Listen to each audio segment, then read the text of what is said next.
Exit poll సర్వేల మీద bank అయ్యి ఆల్మోస్ట్ ఆనందోత్సాహాల్లోకి వెళ్ళిపోయింది. 501 కేజీల కేక్ కూడా ఆర్డర్ చేసుకున్నారంట.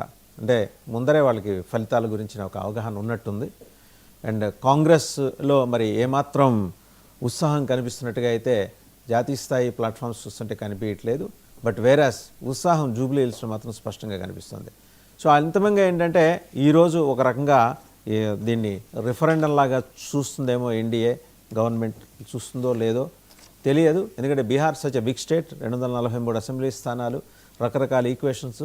ఆంధ్రప్రదేశ్లో మాదిరి కుల సమీకరణాలు చాలా బలంగా ఉండే రాష్ట్రం అది.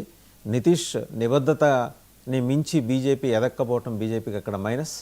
సరే, నితీష్కి ఉన్న క్రెడిబిలిటీ విషయం పక్కన పెడితే తరచూ లాయల్టీస్ షిఫ్ట్ చేయడం అనేది ఆయనకి పెద్ద మైనస్. ఓవరాల్గా అసలు ఎగ్జిట్ పోల్స్ ఏం చెప్పాయి, ఎగ్జాక్ట్ అవుట్కమ్ ఎలా ఉండబోతుంది, వీటన్నిటి మీద బిగ్ డిబేట్లో మనతో చర్చించడానికి ఉన్నారు రామ్మోహన్ రావు గారు, ఫార్మర్ బ్యూరోక్రాట్ అండ్ అలాగే సెఫాలజిస్ట్ కూడా. నమస్కారం రామ్మోహన్ రావు గారు. అండ్ అలాగే మనతో పాటు మన్నెం కోటేశ్వరరావు గారు జాయిన్ అయ్యారు, political analyst. As well Riyaz గారు, తెలంగాణ కాంగ్రెస్ రాష్ట్ర అధికార ప్రతినిధి. నమస్తే రియాజ్ గారు, అందరికీ నమస్తే. టు స్టార్ట్ విత్ రియాజ్ గారు, పోల్ వైజ్ అదే బూత్ వైజ్ చూసుకుంటే డివిజన్ వైజ్ 7 మొత్తం 10 రౌండ్స్ వరకు ఎలా ఉండబోతుంది అనే దానికి సంబంధించి ఒక సర్వే బయటకు వచ్చింది. ఆల్మోస్ట్ షేక్పేట్లో అయితే టోటల్ ఓట్స్ 43,828, అలాగే ఎర్రగడ్డ 41,000, వెంగళరావు నగర్ 40,000, రహమత్ నగర్, అలాగే సోమాజిగూడ, యూసఫ్గూడ, బోరబండ. ఏంటి సార్ రెస్పాన్స్? చిట్ట చివరి నిమిషంలో మీకు ఫేవరబుల్గా టర్న్ అయినట్టు ఎగ్జిట్ పోల్స్ చెప్తున్నాయి, అది ఎగ్జాక్ట్గా అదే జరగబోతుందా? వాసుదేవ్ గారు, అయితే మనం ఎగ్జిట్ పోల్స్ నుంచి కొంచెం ఎగ్జిట్ అయిదాం. మనం ఇక్కడ రియల్ కౌంటింగ్ స్టార్ట్ అయిపోతుంది కాబట్టి వీటి మీద ఫోకస్ చేయడం మంచిదేమో నా అభిప్రాయం. యాక్చువల్గా నేను 75 రోజుల నుంచి జూబ్లీ హిల్స్ ఇన్ఛార్జ్గా పనిచేస్తున్నాను. నేను గ్రౌండ్ వర్కర్ని కాంగ్రెస్ పార్టీలో. గౌరవ ముఖ్యమంత్రి గారు అట్లాగే మా పిసిసి ప్రెసిడెంట్ గారు ఆదేశాల మేరకు 75 డేస్ నుంచి వర్క్ చేస్తున్నాను అక్కడ. ఎన్నికల డేట్ వచ్చేసరికి మాకు అనుకూలమైన వాతావరణం ఏర్పడినట్టుగా మేము భావిస్తూ ఉన్నాం. సరే, ఎగ్జిట్ పోల్స్ ఏం చెప్పాయి, ఎగ్జిట్ పోల్లో ఎగ్జాక్ట్ రియాలిటీ ఎంత ఉందనే విషయాన్ని పక్కన పెడితే గ్రౌండ్ వర్కర్గా కాంగ్రెస్ పార్టీ గెలుపుకు అవకాశాలు ఉన్నాయి. అంటే మేము ఫీల్ అవుతుంది ఏంటంటే మాకు క్యాండిడేట్ బాగా అడ్వాంటేజ్ అయ్యింది. నవీన్ యాదవ్ అంత ముందు బేస్ ఉండవు, 2 సార్లు ఎలక్షన్లో పోటీ చేయడం, అట్లాగే వారికి కొంత చారిటబుల్కి సంబంధించిన వర్క్ చేయడం, అతను యూత్లో బాగా ఐకాన్గా మారడం, ఇవి మాకు కలిసి వచ్చాయి.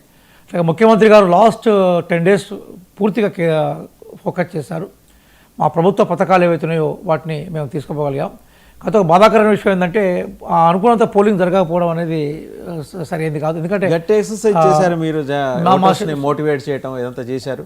జనరల్గా జరుగుతుంది ఏంటంటే సార్, అంటే సిటీలో ఎందుకో నిర్లిప్తత ఏర్పడతా ఉంది. అదే ఊళ్ళల్లో ఇప్పుడు మేమంతా ఊరు నుంచి సిటీకి వచ్చిన వాళ్ళమే, ఊళ్ళల్లో రాజకీయ చైతన్యం, రాజకీయ చర్చలు జరిగినంత సిటీలో జరగట్లేదు. మేము పోయి చూస్తున్నప్పుడు కూడా కాలనీలలో మనకి ఎక్కడ పెద్ద పెద్ద బిల్డింగ్స్ కనబడతాయి కానీ అందులో మనుషులు లేని ఇండ్లే చాలా కనిపించాయి. బస్తీలలో ఓటింగ్ జరిగింది కానీ కాలనీలలో మేము ఆశతో ఓటింగ్ జరగలేదు. ఓటింగ్ శాతం పెంచాల్సిన అవసరం ఉంది. ఎందుకంటే democracy is a form of government where everybody has share అంటాడు సీలి.